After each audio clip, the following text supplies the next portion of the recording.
Ground control, we have a problem.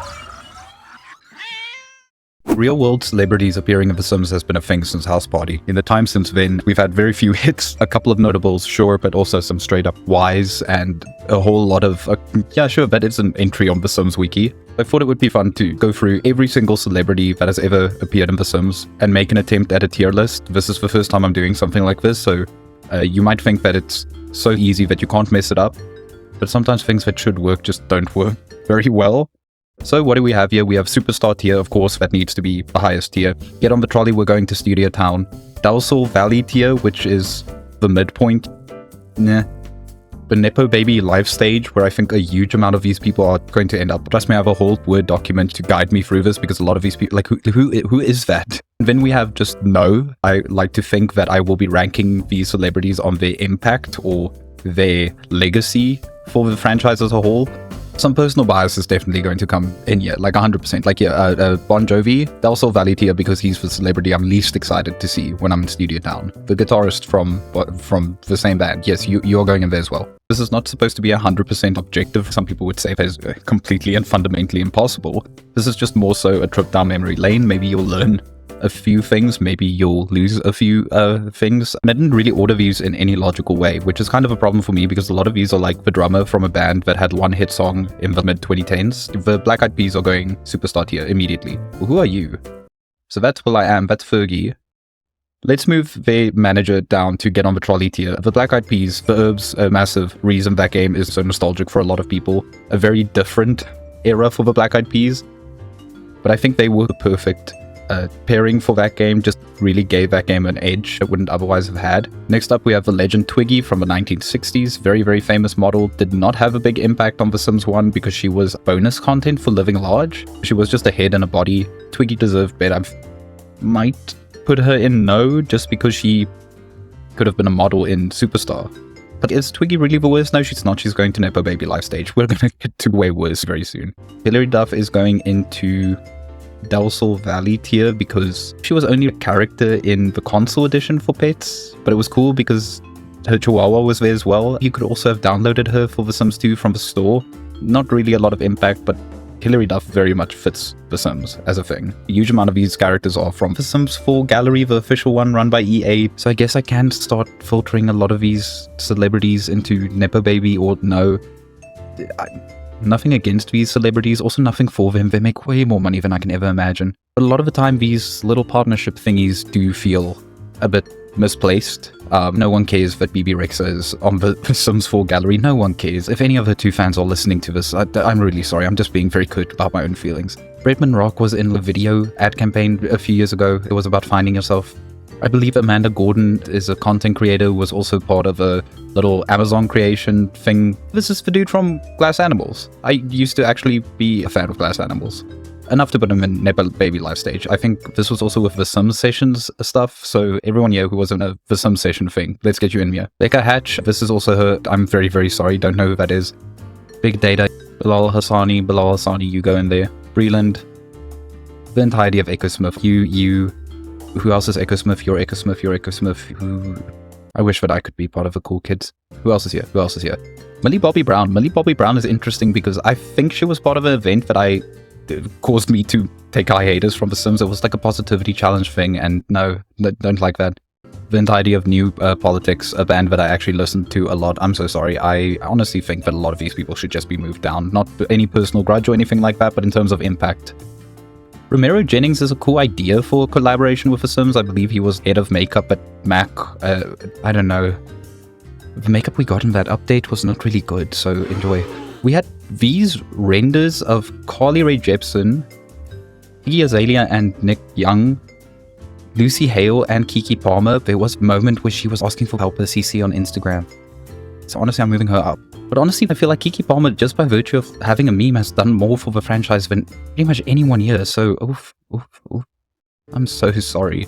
Big part of this is also just naming people who are on the Sims 4 Gallery. Kiki Palmer is Nepo Baby life stage. Love it a bit. Reese Witherspoon is Elle Woods. This was a vehicle to promote Legally Blonde 2. And she has something that I have been trying to cultivate for many years, which is an air of mystique.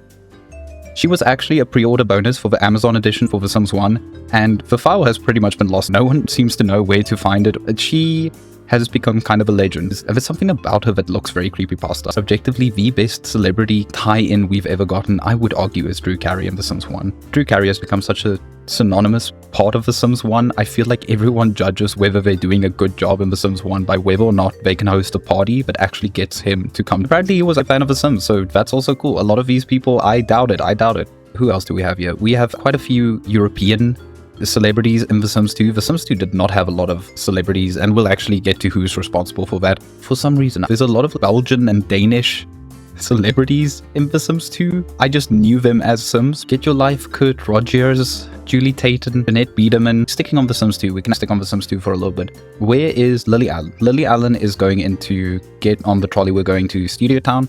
I believe you could download her from the Sims 2 store. She had a music video for Smile that was recreated in The Sims. For some reason, that is such an iconic memory to me. When I think of The Sims, eventually I will start thinking of the like, no, that's not it at all. Natasha Bedingfield had a music video filmed in The Sims 2 with a similar-ish version of Pocket Full of Sunshine for Free Time, but I don't think of it as much as I think of the Lily Allen one.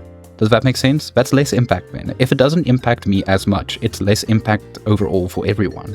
Christina Aguilera, superstar tier, absolutely. Not because of any real fandom or bias, just objectively, that was a massive, massive celebrity to have tied to the Superstar expansion pack. Another one that was not as relevant, but is just such a staple of old Hollywood, Marilyn Monroe. Meeting Marilyn Monroe in Studio Town just captures this weird anachronism stew of different celebrities. Marilyn Monroe and Christina Aguilera walking to the same sushi cart. Amazing.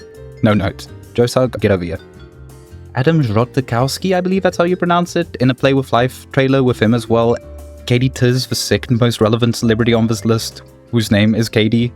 Joy Oladokan, Maddie Ziegler, she's there, she's on the gallery. Kiernan Shipka from this Chilling Adventures of Sabrina, this is apparently her dog, I really don't give a fuck. Melina Sophie Decker, who I believe has a song in the game for kids' room stuff. Many knows here, mostly from The Sims 4. Avril Lavigne, a lot of people are going to say should be in the no tier, for a very specific reason. But I'm going to put her in S tier because of a controversy. I don't know if you know this, but she's the reason that we never got a Superstar-esque pack for The Sims 2. A thread on Twitter, one of the developers was talking about his experience working on The Sims 1 and 2. Avril Lavigne's team was using The Sims mostly as a vehicle to promote her new album. A little bit down the line, they were like, hey, she can't stop peeing her pants randomly and don't have people be able to have a relationship with her and don't have this and this and this. So Avril Lavigne is kind of a reason that you can't invite Christina Aguilera to your house and eat pizza together. And yes, there is like an aspect of resentment that you could have over that, but I think that is very high impact, and also it's Avril Lavigne, so I'll excuse it. Andy Warhol, I'll put in Get on the Trolley, We're Going to Studio Town. Very much fits the same way Marilyn Monroe does, but just slightly less. In my mind at least, you could have disagreements. I said this isn't going to be objective. For example, I could put Freddie Prinze Jr. into Superstar tier just because I was such a fan of him. I had a massive crush on him growing up. I don't think he's quite Marilyn Monroe. And again, Marilyn Monroe wasn't in Scooby-Doo 2. Sarah McLachlan, kind of the same sort of logic in terms of impact. I don't think it's the first celebrity a lot of people are going to think of when they think of the Sims 1 Superstar. Baby Ariel is interesting. I don't really know much about her, but I do know that she's actually a townie. So of all of these Sims 4 options, she kind of wins out in Nepo Baby life stage for just being an actual playable character. Not even Avril Lavigne could have stopped that. That leaves us with very few, thank God. Vanessa Hudgens and Winnie Harlow and Melina Sophie. I'm talking about impact here. And no one has the sheer intrigue that Elle Woods has. Trixie Mattel, who was in a Horse Ranch video trailer thing, brief cameo, and I believe on the gallery as well. Pablo Vittar is a Brazilian drag queen, I believe, and had a pretty notable part of the trailer for the Carnival streetwear kit. I don't know if that's enough. That only leaves 3. This is a duplicate. I can't throw this one away. Sorry. But that leaves Pixie Lott, who, same as Lily Allen, same as Natasha Bedingfield, got a music video, similar, and a song in the game. I don't think about it. And then that leaves probably the most difficult celebrity to rank, which would be Katy Perry. If we're just going off nostalgia, what do we have? We have her version of Hot and Cold in The Sims 2, which I think of even more than the Lily Allen song, the Showtime collab. We also have Katy Perry Sweet Treats. Katy Perry, The Woman You Were. Probably one of the best fits for the vibe of The Sims 3 at that point, and they really just pushed it a little bit too far. I don't think they'll ever recover from that financially. No, they make a lot of money. So that gives us Drew Carey, the Black Eyed Peas, Christina Aguilera, Marilyn Monroe, Avril Lavigne, and Katy Perry in Superstar tier. Are there adjustments I want to make here? Move you down, honestly. Or do I just feel worried that someone, this dog, is going to attack me in the comments? I don't know. I feel pretty good about this being the top 13. I believe what I also can do in the video description is just open this up for anyone else who wants to attempt this. This was kind of fun, just diving back into the history of The Sims. Very few notables, a lot of potent potables. I'll never escape this franchise. Goodbye.